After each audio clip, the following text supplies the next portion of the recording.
America, we got to get back to doing what's expected of us as free citizens in this democracy. That means being tolerant, being respectful, staying informed, and being engaged. I'm former Congressman Joe Walsh. Follow me here and join the millions of Americans who are renewing their social contract with each other. The social contract, it's on us.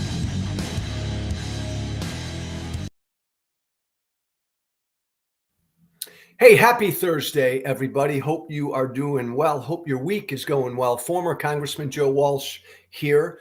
I probably mention every single day. I know I have been doing this for the last number of years. I think our politics is broken. I think our political system is broken. I think our two-party duopoly needs a kick in the ass and is broken. I was a lifelong Republican. I left the Republican Party 5 years ago. I'm politically homeless as an independent right now. I'm obsessed with our broken political system and how to fix it. I'm obsessed with this two-party duopoly that we've been stuck with forever.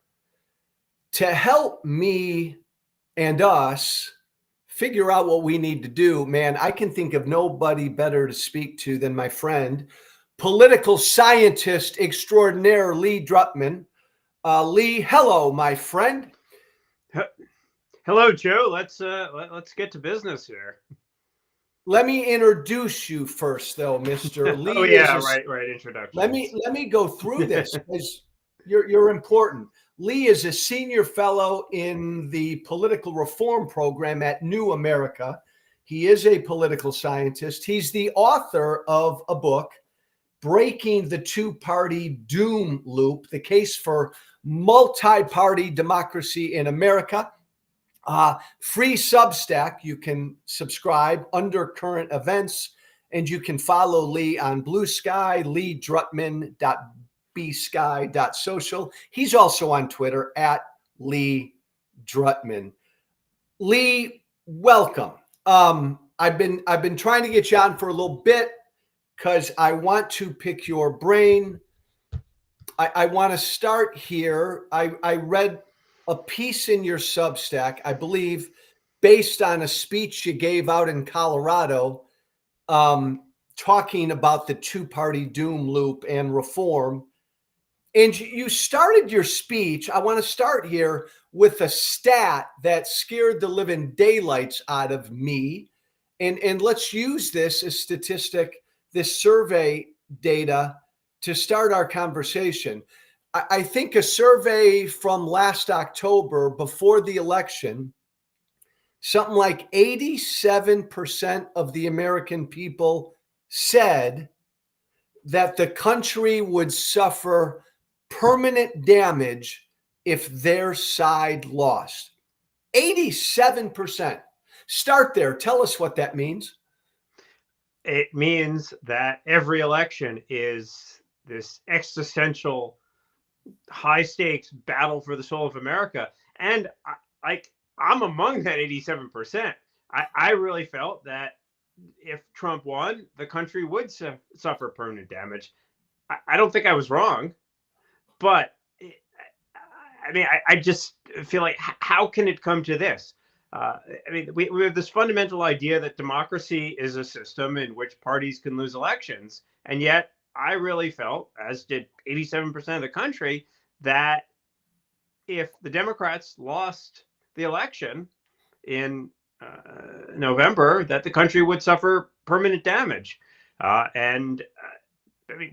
that feeling does to our collective psyche is it makes us feel like half of the country is not the opposition; it's the enemy. It's the enemy, Lee. And what's interesting, that number, 87% of Americans felt in October, if we lose in November, if my guy loses, my gal loses, permanent damage to America. That means that's more than just Democrats felt that way. Clearly, that's Democrats, independents, and Republicans. How that number, though, seems super high, scary high. Was has it always been like this? This has gotten worse, right? Oh, this has gotten much worse. I mean, that's the core argument of the doom loop, that this keeps getting doomier and loopier because every election is this existential high stakes. And it is intentionally so because Democrats are not unified. Republicans are not, well, they're sort of unified around Trump, but they're mostly unified in opposition to Democrats. So when you have these big tent parties, how do you motivate and unify your side? You say, well, the other side wins, it's the end. So whatever qualms you have about our side, you know, you better get on board. It's the way you build How do we get here, motivation. Lou? How do Well, we get to that number, to this, to 87% of the American people feeling that way? all right. Well, how far you want to go back? Do you want to go back to the 1960s or the 1990s? Go back to the 60s. Like All right. if you'd asked the American people that question in 1960, that number wouldn't have been 87%. I would say it would be about 1% in 1960. I mean, you go back to 1960, Nixon, versus Kennedy. It's a close election. You watch the debates; they're very civil, and the differences between Nixon and Kennedy are, this tiny, right? I mean, there's policy is, more or less the same. Democrats and Republicans have more or less converged on the sort of, middle of the road politics. And what happens after, and that's one of the closest elections in U.S. history. Yeah. Almost every state is two-party competitive. And then starting in the mid 1960s, we have the Civil Rights Revolution, which is very important and significant development, bringing voting rights to African Americans and I think making the U.S. a full democracy. But what that does is it sets in motion this broad realignment of American politics. So prior to then, the South was solidly Democratic, but it was conservative Democratic. Mm-hmm. The North was, largely Republican. So a long tradition of liberal republicanism. And so what you had were two parties that were really multi-parties, broadly. Explain that, because that's a really important distinction you make with this whole two-party doom loop thing. Even though we've always had these two parties, the parties were like multi-parties. What does that mean? Well, it means that you had a New York Democratic Party and an Alabama Democratic Party, and they were completely different parties. In 1960, politics was much more local.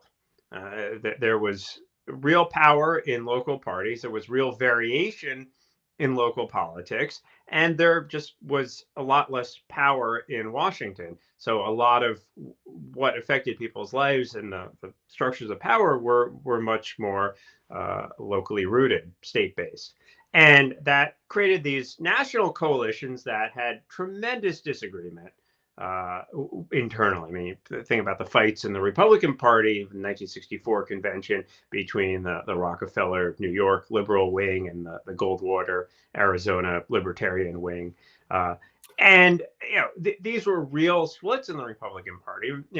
Eventually, as civil rights reoriented the South towards the Republican Party, along with war in Vietnam, cultural issues around abortion, and other issues in the rights revolution, you had this reshaping of the parties. In 1960, or 1972, before Roe v. Wade, Democratic Party would have been the more anti-abortion party than the Republican Party, based on. So, Lee, this is interesting. Tell me if I'm stupidly generalizing.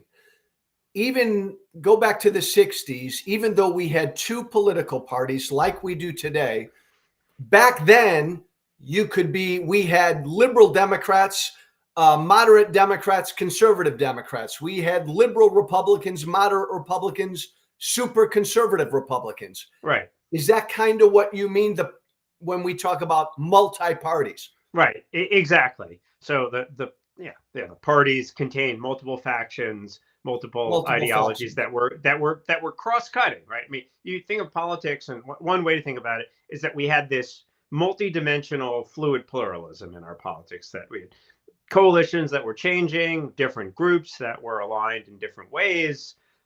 And so politics didn't collapse into this us versus them binary as it does now. And that was, I mean, really one way to think about the transformation of politics over the last 65 years is a collapse of dimensionality. That politics went from being this sort of multi-dimensional space where you could build different coalitions on different issues, where not every election was this kind of, if my side loses, it's the end of the world. But if Nixon wins in 1960, or Kennedy wins in 1960, like, most people are going to feel that there's something of their values that's represented. Even though we only had two major political parties then. It wasn't the, oh my God, if my team loses, we're done. Because within each team, you had viable coalitions. Right. Multitudes. Yeah. So, I mean, go ahead, Lee. Right. I mean, look at the civil rights bills of voting in 1965. Right. It's actually a higher percentage of Republicans in Congress supported the Civil Rights Act of 1965 than the percentage of Democrats. So, but it was about 2/3 of both parties. So, fast forward, now we live in what you call the two-party doom loop, where we don't have these coalitions in these parties. So again, Lee, tell me if I'm wrong. So today in 2025, you can't be a liberal Republican. You can't be a non-MAGA Republican. Someone like me, who's a libertarian conservative anti-Trumper, I can't fit in that party. And the same thing in the Democratic side, like everybody's kind of the same.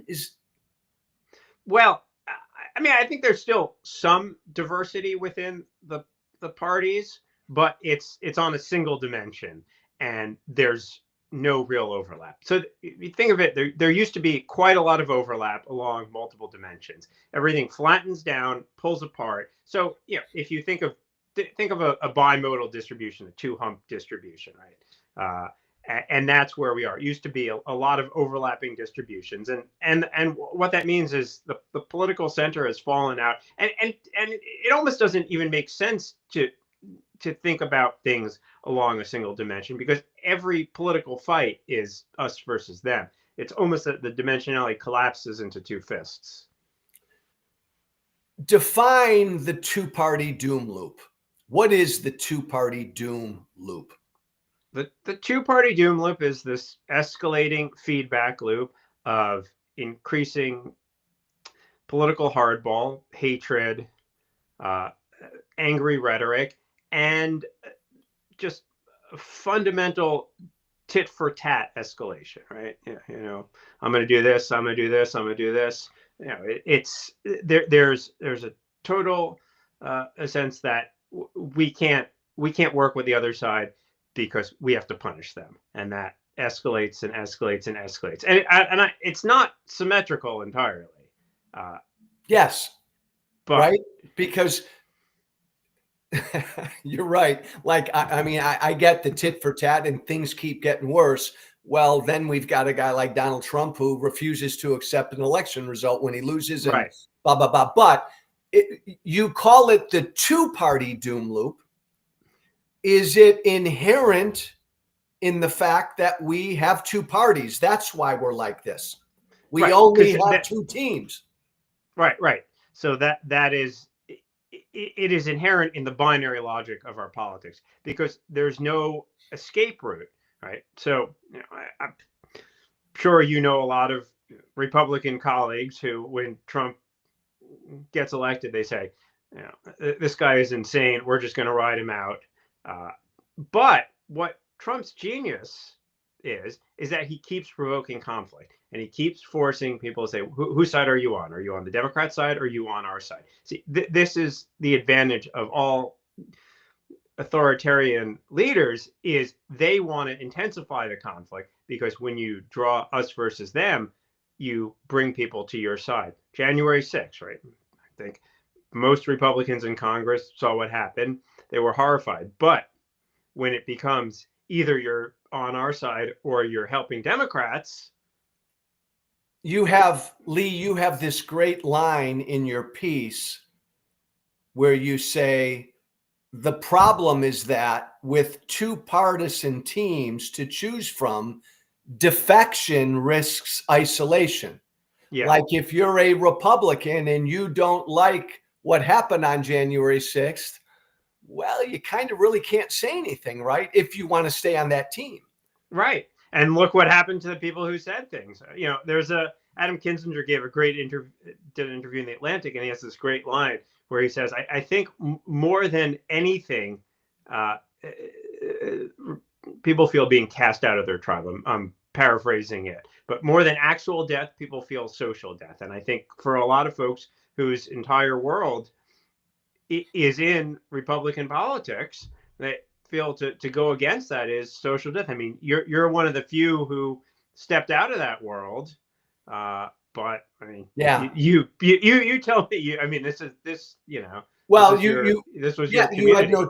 You're right. I mean, Kinzinger and I got elected together 5 years ago. I realized I don't fit in this party, so I left the party. He's still in the party, but in essence, he doesn't belong in the party.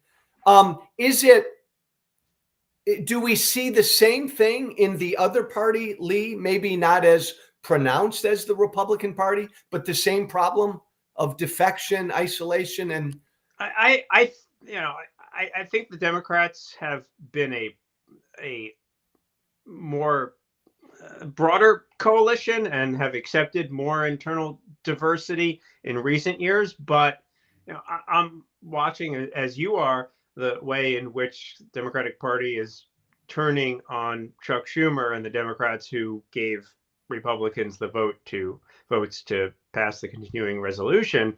And it does feel like Democrats are doing a version of this. Obviously, politics is not symmetrical, but there is a version of this that is happening right now among Democrats, where if you do not fight maximally, you are a traitor to the cause. Right? I mean, I've seen signs with Schumer as traitor. Now we can discuss whether Schumer made the right call or not, and you know that's a separate but related issue. But the thing that we're seeing is there is a fundamental desire on the left to not make any compromises with the Republicans. Now, I think that's the right instinct given what we're seeing in the Republican Party. But this is the challenge of being stuck in the doom loop. Is once you feel that the other side has abrogated its morality and is playing by authoritarian rules, you feel that you should not be bringing a knife to a gunfight. Bingo. And Lee, I apologize if I'm redundant. This doom loop, if my team loses, the country's screwed.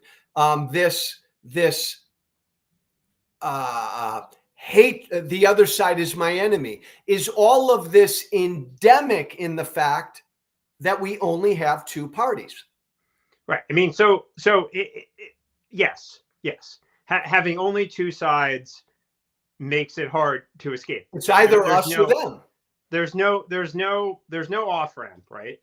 There's no opportunity to find some other coalition that can win, right? I mean, you can imagine if we had a multi-party system and there was a constitutional Republican Party that was not a huge party, but maybe 10-15%, could work with Democrats for the time being to marginalize the threat of MAGA extremism and find a way to govern. And doesn't take a huge act of imagination, because Germany is a pretty similar country to us in many ways. It's very large, diverse, federal structure country. And they just had an election. and they have an extreme party, the AfD.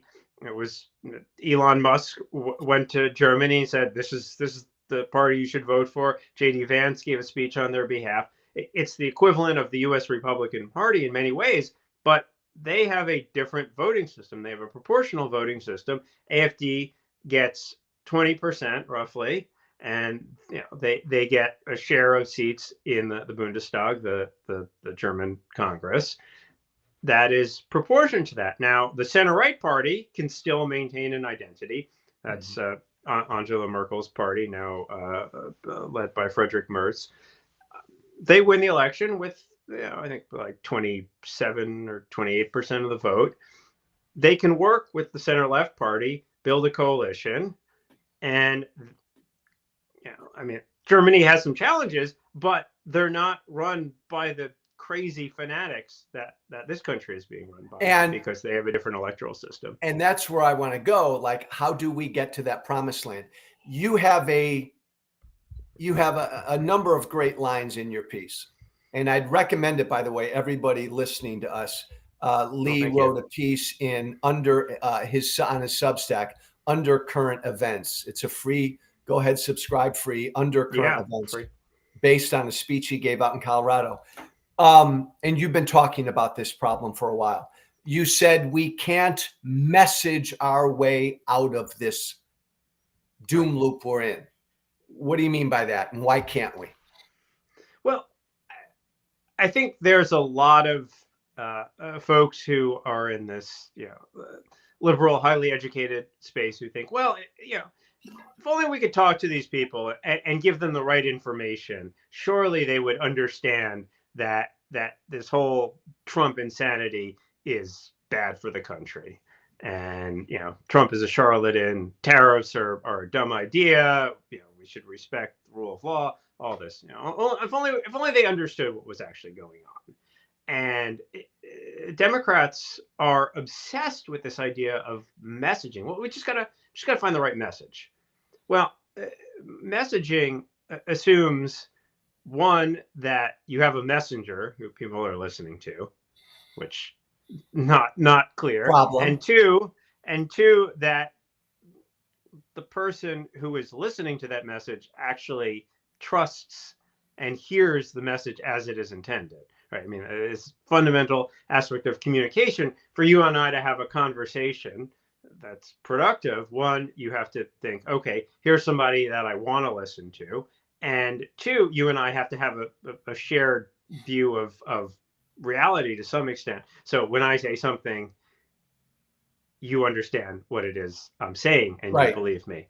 And that's where this fundamentally breaks down. I mean, the bifurcation of reality in our two-party doom loop is just remarkable. I mean, I don't know if you saw this piece in the Washington Post a few days ago, did a survey of ranking world leaders. Republicans ranked Hitler above Joe Biden.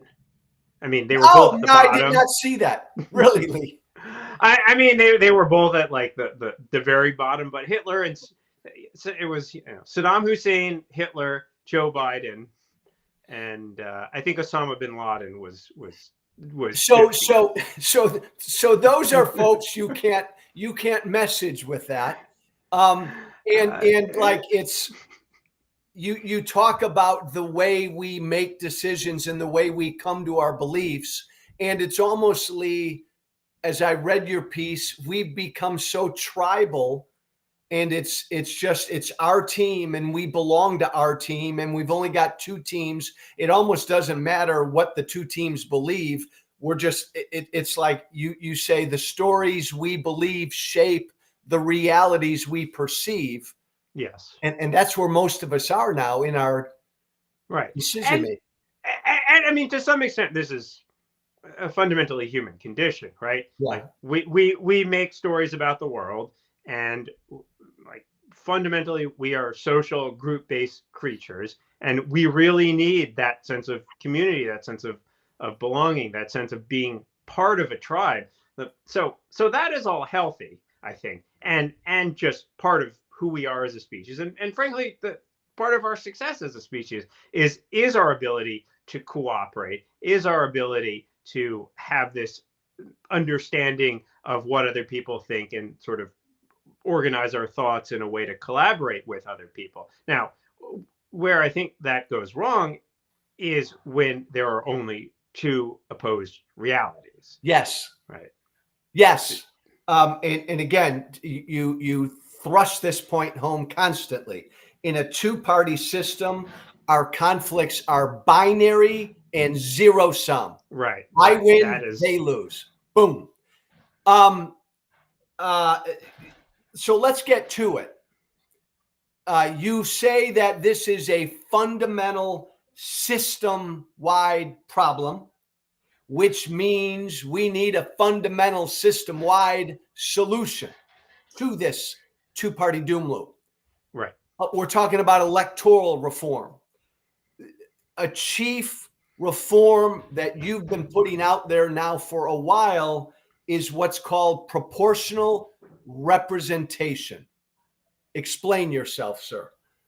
Right. So I think one way to start here is by understanding how strange the system that we have for electing representatives is. Right. So we carved the country up into 435 single winner districts based on not natural boundaries like counties or cities, but just some map makers in a state capital saying we're gonna draw these lines here. Politicians, And typically.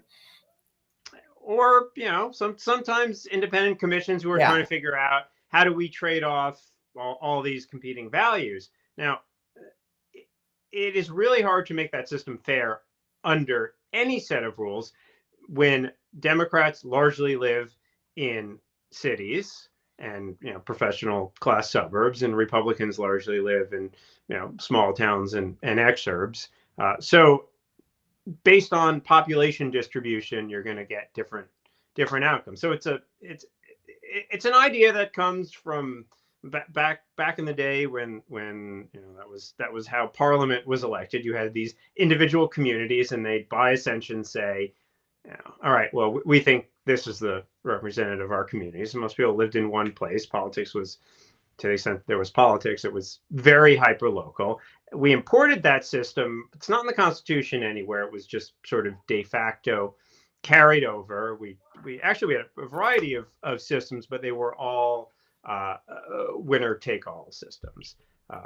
And but of course, even back in that early era, I mean, there were some real geographical differences. Although actually, the Virginia legislature tried to gerrymander Madison out of a seat, although he won anyway. But it does create this sense of mischief. So it's a weird system that we have. I mean, and Lee, just to buttress your point, it's a weird system. And right now we have 435 congressional districts around the country, all represented by a single person. The vast majority of those single people live in districts that really are not at all competitive. Continue. Right. So we have 90% plus of districts that are not competitive. So by any definition of democracy where there's competition for elected office, we really don't have a democracy. And I think that's a hard thing for a lot of folks to understand, because this is the water that we swim in. This is the air we breathe. But most other countries in the world do something different. They have forms of proportional representation. Most commonly, you have multi-member districts where rather than having a single representative elected by that constituency, you maybe have 5 representatives elected, and they are chosen from party lists, and the parties get representatives in proportion to the seats that they win as a percentage. So, for example, you had a 5. Imagine you have take a state like Massachusetts, right? Massachusetts, 9-0 Democratic delegation. It is not 100% Democratic. By the way, Lee, that's a really important point. The state of Massachusetts has 9 congressional districts, all represented by Democrats. So 100%, Massachusetts is not 100% Democratic. Go ahead. And Right. we see that in a number of states. Right. Oklahoma is the other way. Five Republicans, 0 Democrats. Now, and this is just because it's really hard to draw a single winner district in Massachusetts that would elect a Republican. But if you fix that. So Lee, take Massachusetts. I think this is where you're going. Under proportional representation, how would you fix it in that state? Well, you could split the state into a Western district and an Eastern district. The Western district elects 4 people. Eastern district elects 5 people, and they're elected proportionally. So Republicans and Democrats put forward lists of candidates, and if say Democrats win 3 seats in the Eastern district, Republicans win 2 seats, Democrats get 3 representatives, Republicans get 2 representatives. Now, practically, that means that there might be more than just Democrats and Republicans. In fact, there might be a liberal Republican Party, that's the Charlie Baker Party, might be a MAGA Republican Party, that's whoever the Yahoo who tried to run for governor after Charlie Baker, and I can't remember his name. And you get a diversity of representation. So the consequence of that is actually there are a lot of liberal Republicans in New England who don't get to elect anybody. You look at Phil Scott or Charlie Baker, but Susan Collins is the last of them. But because we only elect Democrats from these areas, the liberal Republicans in that New England tradition don't show up in Congress, so the Republican Party becomes much more extreme. So Lee, I'm drilling down on how it works. Yeah, I'm fascinated by it. And again, if we just look at the state of Massachusetts, we could play this out in any other state. Right now, they have 9 congressional seats. To make proportional representation work, you'd carve Massachusetts up into 2 districts and have multiple representatives from those 2 districts based on the proportion of the vote the parties got. Right, exactly. And you do that for the state legislature too. Do you know how many seats Republicans have in the Massachusetts state legislature out of 44 seats right now? 2. I think they have 4 in the House, and maybe 2 in the Senate. Right. Okay. I mean, but that's insane. Yeah. It's because who wants to some of it is how the districts are drawn, but some of it is just people don't want to be in a numeric majority. It's the same in Hawaii. It's like 25-0 Democrats. Increasingly, you have these state legislatures where it's just one party rule. This is like Soviet style elections. And we have way too many of our states are one party rule. Lee, just one technical logistic question. In your dream world, if we had proportional representation throughout the country, would we still arrive at roughly 435 representatives, or would it be more? So I think we should also increase the size of the House of Representatives. I was part of a task force for the American Academy of Arts and Sciences. We put out a report a few years ago that argued for 535. It's called The Case for Enlarging the House of Representatives. So, and you could do it with 435. I think it works better with 585. Yeah. I mean, I don't think a lot of people realize this, but the original First Amendment that Madison wanted was a House apportionment amendment. There were of the what we call the Bill of Rights, there were 10 amendments, but actually there were Madison had 12, and the first one was that no district should ever be larger than 100,000 representatives. Okay. Or 100,000 constituents per representative, which of course would get us to like some absurd number today. But the districts today are, I think it's like something like 750 residents. Yeah. They're huge, too big, right? Yeah. I think it's too bad. I mean, you represented one of them. If the House is supposed to be close to the people, it seems like maybe slightly smaller district size would bring members closer to the people. And then my other question on proportional representation, Lee, again, if we snapped our fingers and we had it tomorrow, would it, you could do it still with just two political parties.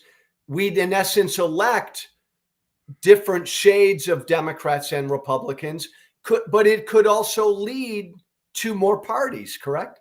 Right. So if you suddenly have, all right, so think of you have uh, one person who can win. So the threshold for winning, assuming a majority, is 51%. Okay, so now if you have five people who can win, now you can win with 20%. So a Ah, liberal Republican party that draws from multiple, if we take the Massachusetts example and think of Eastern Massachusetts, right? A liberal Republican party could probably get 20% of the vote in Eastern Massachusetts. yeah.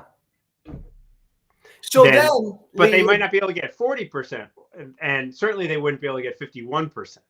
but But by, oh, no, Lee, so in proportional representation, instead of 9 Democrats representing districts from Massachusetts, you could have a situation where you've got uh, 8 Democrats and 4 Republicans representing right, Massachusetts, something like that. right, yeah, exactly. If we increase the size of the House, but again, you might have three Democratic parties. One that's a more moderate working class Democratic Party in kind of the traditional mold. One that's more of a liberal urban professional Democratic Party, and one that's more of like a very progressive lefty party that might get one seat, but it would be in the Cambridge, Boston area where there's a lot of younger people.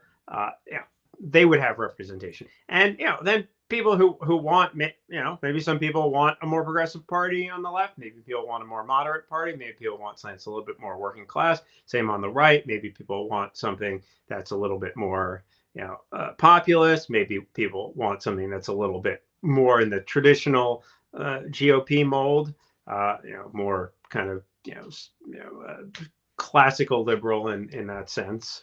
And in some parts of the country, I think you'd see something that's more like a Christian conservative party, sort of like a Mike Pence party. Proportional representation would instantly lead to coalitions, and eventually it would fairly quickly, I think, lead to other political parties. I agree with Right, that, right, and right. that's actually the brilliant way to get to other parties. Lee, that this is major electoral reform. Sure, But I sure. know you, and you have been advocating. We're broken. Our system's broken. We need major reform. This is one of them. In my mind, this is one of the most impactful and effective. But people listening to us must be thinking, "Oh my God, Lee, Joe, it'll probably take 30 constitutional amendments to get something like this done." In reality, it wouldn't take that much. How do we get there? You know How how do many we get to this constitutional? promised land? I'll tell you how many constitutional amendments it would take. It's Zero. zero, right? Right. Article 1, Section 4 in the Constitution says Congress gets to decide how it's elected, and can't tell states how to run their own state elections, but federal elections it has power over. In fact, that constitutional provision is the reason that states are prohibited from using multi-member proportional districts, because there's a 1967 law that mandates single member districts. Now, this law was put in place in the wake of the civil rights uh, uh, law, in which there was a fear that some southern states were going to use at-large multi-member districts, not proportional, at-large block voting, to disenfranchise African American voters. I didn't Lee, I didn't realize that. So there's actually a congressional law from 67 Yeah, mandating single member districts. that's right. So that law would have to be changed. And actually, there's a further history that goes back to 1842, which was the Apportionment Act of 1842, which is the first time that single member districts were mandated. And that's some deep history for maybe the 2.5 hour version of this conversation. Uh, But what you're saying is it would just take a law of Congress. yeah, yeah, So exactly. that leads to this question. I say this as a former congressman. Why would Congress people not want this? Or do they Why not would want I don't know. Why would they not want this? Um, I mean, it? I don't know. I mean, I can think of some objections. I mean, the number one objection is, well, this is the system in which I got elected. So why would I change this? Why would we? You know, And they all why have would? great power right now. They all rule a single district. They are, in essence, the king or the queen of their district. I'm just thinking out loud. Why would they? Well, why would they want it? Well, Why would they I, not want it? Yeah. well, why would they not want? I mean, I think. Uh, I mean, what I see is these constant articles coming out in which it's like the member confessional. This place is so miserable. They hate I it. hate it. I hate it. We can't get anything done. All we do is lurch from one lame CR to the next lame CR and spend the rest of the time yelling and screaming at each other. My constituents are yelling and screaming at me all the time. I can't even go to town halls anymore. Uh, so Agreed. yeah, and the number of good people who come to Congress and say, you know what, I can't do any good here. You know, I'm gone. you know, is just astounding. What And so, the in your mind, what would be the biggest argument against proportional representation? well, I think you know the argument that I mean, there's a lot of arguments against it that I think are just not very sophisticated and based on ignorance and fear. I think some people think, well, how could that work with a presidential system? Because you have a single president, The and how president. can you have proportional representation? So that's one thing that comes to mind. And the answer to that is that there are a lot of proportional representation legislatures that work with presidents and around the world, primarily in Latin America. Some are more successful than others, and generally the ones that are more successful are ones where presidential powers are weaker. I mean, we know too much concentration of power in the executive is bad, but turns out it works reasonably well. And what happens is that parties form pre-electoral coalitions around presidential candidates, and then actually you have a coalition in the legislature that works with the president, and it's kind of like how divided government in the U.S. historically worked. So it's not that different. How widespread is proportional representation in the rest of the world? Well, it's the most commonly used electoral system. I mean, Ding, ding, there's a ding. right. There's a lot of varieties of it. It's not Yeah. one thing, and so some people. Another thing people say, "Oh, you want to turn us into Israel?" They have a proportional representation system. Now, Israel had, again, this is why it's important to understand that under the larger category of proportional representation, there's a lot of varieties. Israel has an extreme version of proportional representation in which the entire legislature is one electoral district. The legislature is the Knesset is 120 members. They have a threshold for representation of 3.25%, which is very low. So they have no districts. Yeah. Low threshold leads to way too many parties. So political scientists have studied this. Generally there seems to be a kind of sweet spot of district magnitude, about 4 to 8. You probably yield 2 to 3 major parties, some smaller parties, and in reality, our politics would still be basically two-block politics in the way that it used to be, that we discussed earlier, as you have a kind of left block and kind of right block. But within that, it's a little bit more modular. so you can build some different coalitions. You can add some different dimensions. It's like, imagine if you had two Lego pieces and you were trying to build a house with them. You can't. You get multiple Lego pieces. You can build something. I'm going to ask you 2 to 3 final questions because, damn it, I want to talk about this for 2 more hours. But we can do some sequels. We're going to Lee. We will do this again because this is major reform.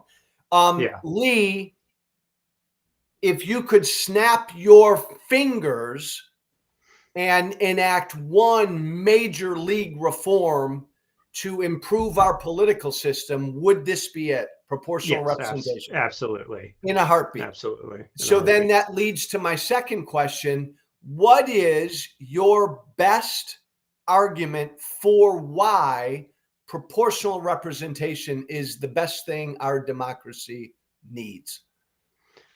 Well, this is a big country. It's a diverse country. The idea that a country of 330 million people naturally fits into just 2 parties is absolutely bonkers to me. It forces us into this artificial binary. It trips all of our ancient tribal us versus them in-group, out-group circuits. And the fundamental thing that Madison figured out in writing the Constitution, nailed it in Federalist Number 10, still one of the best pieces of political philosophy. He says, look, faction is inherent in the nature of mankind. We have diverse opinions. We have diverse experiences. Question is, how can we have a political system in which we can come to some legitimate compromise? The answer... Keep going. The answer, he said, is that no one faction should ever become dominant. Right. Am I right, Lee? Our founders generally feared the notion of 2 parties. They absolutely did. I mean, you can find it in Adams, in Madison, George Washington's farewell address, which he warns against parties, but he's really warning against 2 parties. They anticipated the Civil War. They said if you have 2 regional, geographically distinct parties, that's it. Now, the mistake that they made was they thought you could have no parties. Right. But politics is a team sport.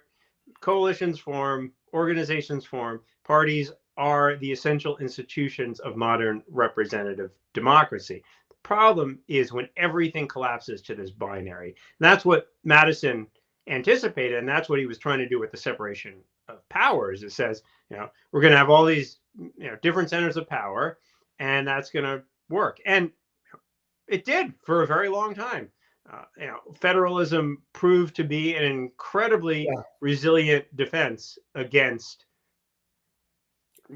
mega factions. But the nationalization of politics over the last 60 or so years has eroded the difference among states. There's just Democrats and Republicans. There's no difference between regions anymore. I'm cheating a little bit because you had me at hello. This has always sort of been my favorite system-wide reform, proportional representation. In a nutshell, then, Lee, how do we get to this promised land? The average listener right now listening to us, how do we get to proportional representation? Well, we've got to demand it. We've got to say this is the thing. There's a long history of electoral reform, both in the U.S. and around the world. Go back to the progressive era. People said direct election of senators. Like, it's not fair that these senators are appointed. They should be directly elected. Well, a lot of resistance. Eventually, that one did require a constitutional amendment, but there was just so much pressure. A lot of countries have moved from majoritarian to proportional systems. The most recent was New Zealand in the 1990s, and the New Zealand case is interesting because there was tremendous dissatisfaction with the 2-party system in New Zealand in the 70s and 80s, and eventually the groundswell became so large, something had to be done. All these royal commissions, eventually they put it up for a popular vote, and it passed overwhelmingly. Now we don't have that level of popular vote. But in other countries, I mean, this swept throughout Western Europe from 1899 to 1919, when those in power realized that this majoritarian system was unfair, and it led to all these wild distortions. And there was considerable pressure, and a lot of interesting history there. But the basic reality is that you put enough pressure, you say this system is unacceptable, and you help make the alternative seem acceptable, right? I mean, I think that most of the elected representatives in Washington would do a lot better in the system. The people who won't do better are the screamers who want to shut everything down, Yes. and are egotistical nihilists, because they're going to become irrelevant. Their relevance stems from the two-party system because they have leverage over one of the two major parties. Proportional representation, Lee, more than anything else, will get us off of this binary, it's me or him road we're on. Right, and if right. he wins, fuck it, he's my enemy, we're done. Nothing will get us off that road that we're on right now more than proportional representation. Imagine how diverse Congress would be. Yeah, it's actually kind of cool. Yeah, it's super cool. No, it really is. I'll give you the final word, Lee. Go. And we would all of us would have opportunities to feel like there's a party that we belong to. So so I did this quiz with the New York Times now, like almost 4 years ago, where if there was a 6-party system, which party would you belong to? It was a 20-question quiz. People can find it. And the thing that struck me that was so amazing after this quiz was, for like a week or so, people were posting which party they were in on social media. And everyone's like, oh, finally, a party that I feel represents me, because I don't feel like the Democrats or the Republicans represent me. And one of the things that you see in people don't like parties generally, but in multi-party systems, people at least feel, well, there's at least a party where I feel like I have a home. And that's really important, because for democracy to work, people have to feel like there is a home for me in this system. Yeah. If there's not a home for me, then I'm just going to turn anti-system. And frankly, I think a lot of the success of the anti-system populism that is destroying Washington now is a sense that people feel that there was nobody who represented them. A lot of people felt that the Democratic Party didn't represent them, and they just wanted change. You look at the surveys throughout the last several years, people say the system needs major change. The system needs major change. And the Democratic Party says, oh, we've got to preserve our democracy by not doing anything. Amen, brother. Amen. If you want to preserve our democracy, we need system change, period. Exactly. It's proportional representation. That voice belongs to Lee Drutman, political scientist. Check him out on Substack, free Substack. It's called Undercurrent Events. A great piece that you ought to read about this very topic, the two-party doom loop. By the way, you ought to buy his book. When did that book come out? 2020. 2020. Great book. A great book to get into this. The two-party doom loop, the case for multi-party democracy in action. Follow Lee on Blue Sky. Follow him on Twitter. We will go at this again, Lee. And I want to talk to you offline about where I can send folks who follow me to learn more about this, because I want to push proportional representation. And it's been just... All right. Well, let's... I'm on board. I'm on board. Well, we're on team. System's got to change. Lee Drutman, thank you, everybody. Everybody else, thanks for listening. Be brave. Thank you for listening. Remember to listen, share, and follow The Social Contract with Joe Walsh on Apple Podcasts, Spotify, and everywhere great podcasts are found. And be sure to leave a 5-star review. This has been The Social Contract